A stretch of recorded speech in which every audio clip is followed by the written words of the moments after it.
Hey everybody. Cheers. That's not good. Oof. Anyway, welcome back to my channel. I've been gone a little while, but I'm still here. Still doing my thing. Just haven't been sharing it with you guys, but I think I'm going to share a lot.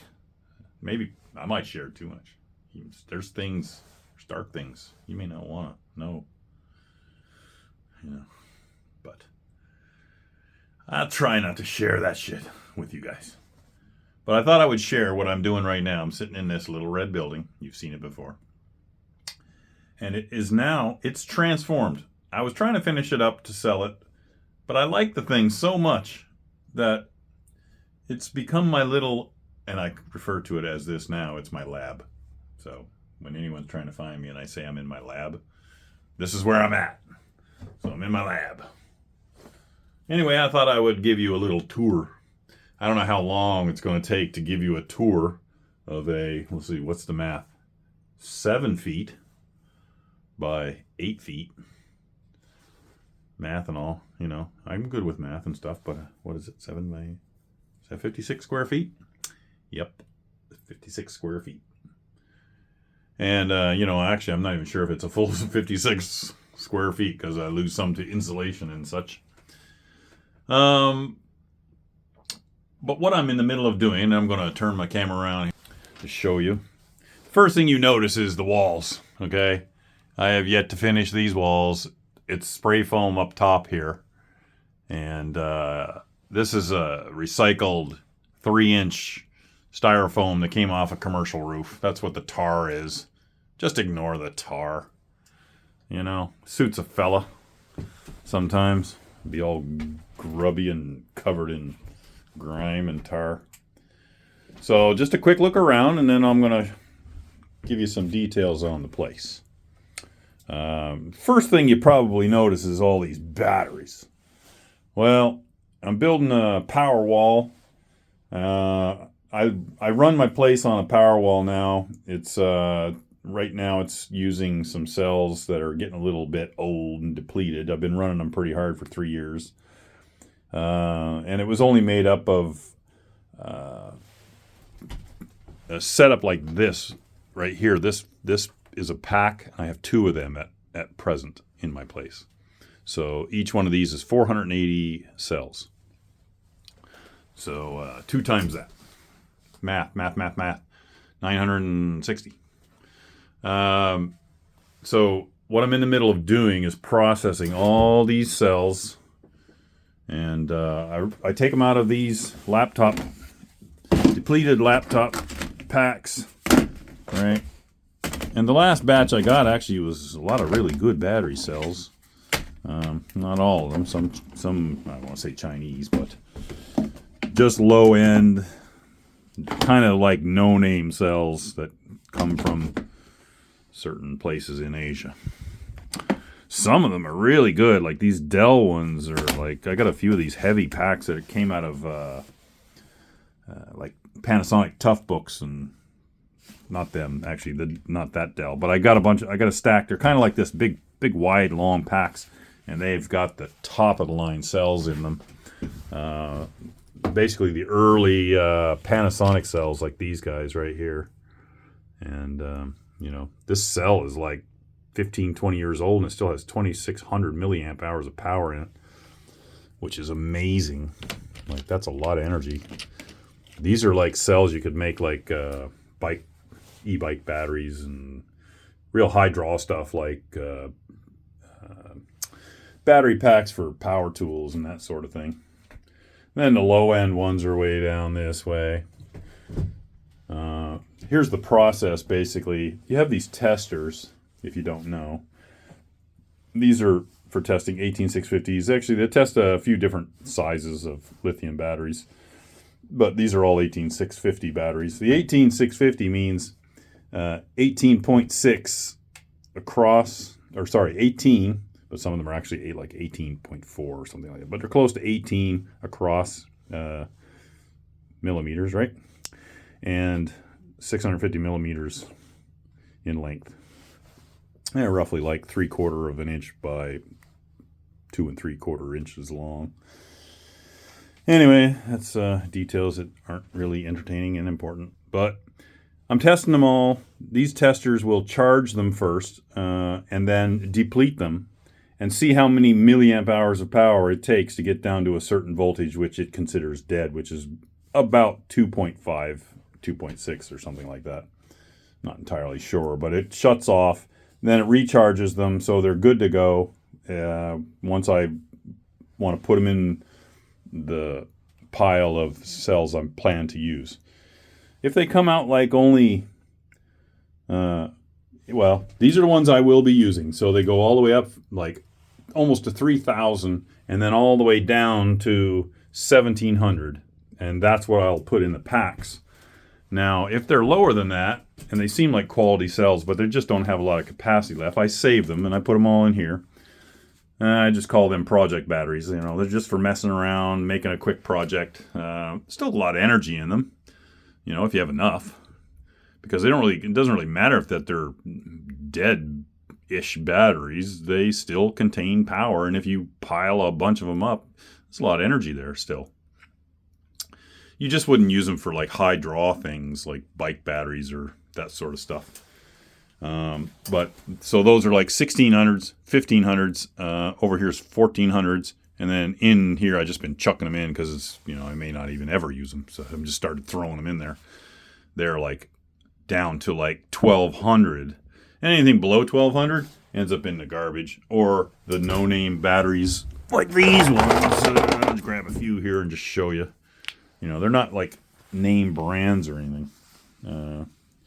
Made in factories in, some of them are marked where they're from, but Shenzhen and places like that. They're pretty optimistic about their powers. It's that kind of a battery. If you've ever bought these kinds of batteries and they tell you there's like 5,000 milliamp hours or 10,000 milliamp hours, well, there's nothing but baloney, because the best Panasonic batteries are like 3,500 at the most, and those are very expensive batteries that they use in like Teslas and whatever. So I just store them all there until I'm ready to assemble them. These have all been tested and assembled. And I originally was doing these, and what they are is like rows of 4. There's 120 cells in each one of these. But I'm going to lay them out a little bit different. So even though they're together, I'm going to take them apart and I'm going to reconfigure them so they're a little smaller. So if I have to service some, I don't have to really like take a bunch of them out of service. I'll just take out like that many. So it takes more work to make all these packs because there will be probably dozens and dozens of smaller packs, but it'll be easier to swap them out. Always have a few good ones at the ready to just pull one out and throw a new one in, because it's usually just a cell or two that's going bad and they start to get weak and hot and you want to remove them before you have any problems with fire and such. And these are ones I have yet to test that I removed from the laptop packs. So these are all waiting to go into the rigs here. And when they drop in, sometimes they don't even register, so they're just automatically garbage and they go away. And yeah, so that's that. It's a big spaghetti mess. You know, this is a typical sort of like miniature laboratory project place that I enjoy. And then on this side is all my sort of artistic stuff, and frames and canvases and stuff when I'm doing my art and paintings and that sort of stuff that never seems to interest anyone. But yeah, and the loft that never did get built is up here. I just got some stuff, but I keep that bar there because eventually this will be a loft. There'll be a floor here, and you'll get into it from up this way. You'll just climb up on something, maybe a ladder, I don't know. But and that's it. There's my door. Got a little bit of heat going here with the propane heater turned down as low as it'll go, and it's still too much. I run it for a little while and then I turn it off. It's amazing how little heat it takes to a place that's only 56 square feet. If we all lived so small, it would take nothing to live. Like, before I brought that in, I had been heating the place with this here. And it wasn't even on full. This was just my little blowtorch going. But I ran it out, and I just run that for a little while, and that was keeping it warm. It's amazing, especially because of the foam and the spray foam and everything, and all the seams I've spray foamed, and so even though I still have a big crack in the door here where I need to put some, I figure that's my only source of fresh air right there. You know, if I'm going to run propane in here, obviously I'm breathing in a little bit of carbon monoxide, but you know, it doesn't really affect a guy like me because I don't have anything to wreck. You know, that's thinking, see. But yeah, that's the whole place, you know. Ain't a whole lot going on other than that. I'm doing a little bit of blacksmithing. I've got a couple little projects on the go. May start filming some of that there tomorrow. I've got to make a kind of a funky, heavy-duty fireplace grill, you know, like in a traditional stone fireplace. And the client would like to have something very beefy. So it's being made out of 3/4 by 1.5 bar, and there's like 4 3-footers in there, and the legs are made of the same thing, so it's pretty hefty. It's probably, God, it's probably like 60 pounds, maybe more, I don't know. It's just a grill to burn your logs on, but it's outdoors, and so I know it sounds funny to say, but it literally is like he has an indoor fireplace. We're making some stuff for that. We already have, actually. He's got an indoor fireplace made of stone, and then outdoors is another sort of a matching one. It's a little different in size, but it pretty much matches the one on the inside, so it's for outdoor entertaining. And it's quite a swanky house. It's beautiful. I won't give you a tour of the home because they live there now and that sort of thing, but I might take a shot of the actual fireplace or something like that, but we'll see what it looks like.